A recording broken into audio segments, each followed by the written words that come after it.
So last but not least, I am really pleased to take you through the lens, which is unlocking greater value from physical digital convergence. It's not new, right? We've seen this. Nick's talked a little around this. It's not new, but it is accelerating at pace.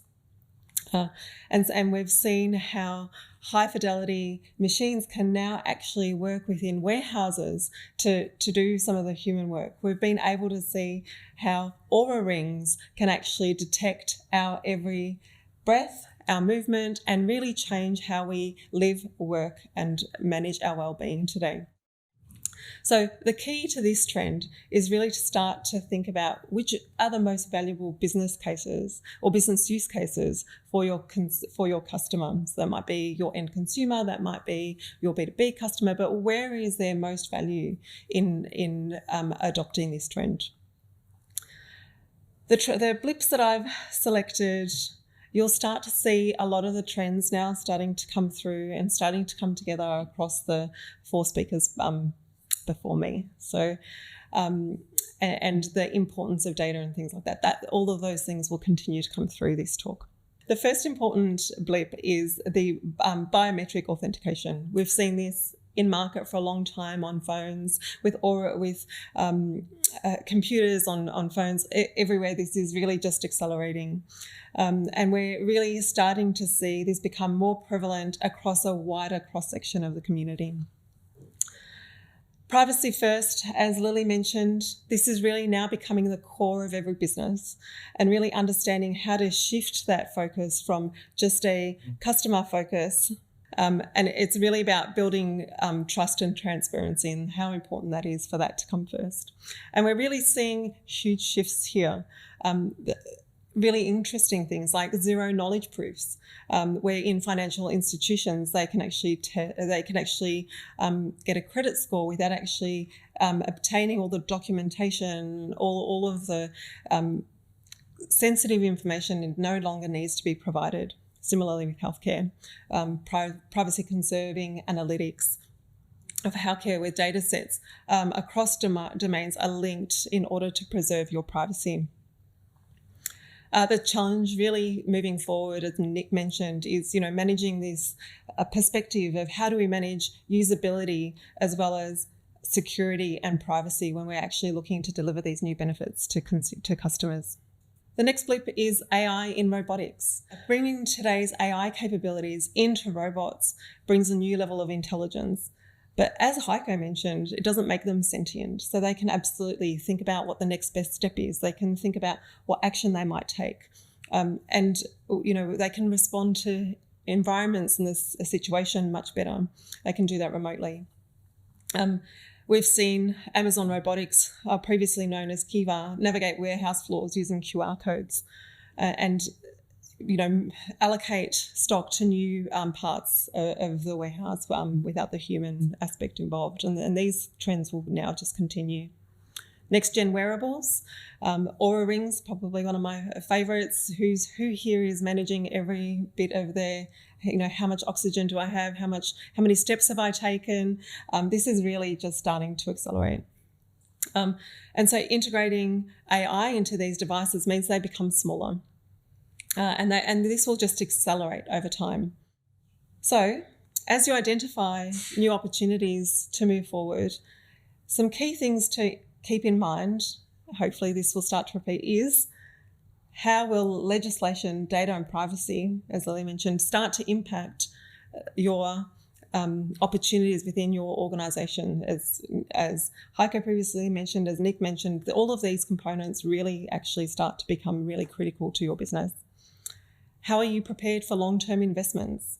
So some of these technologies really cost a significant amount of money. Are you prepared to understand what the benefits are of those costs, and how you actually put together a story that talks about the cost of delivering the benefits and where the limitation of those benefits sit for the end consumer to be able to realise the benefit, the value to the consumer, to the customer?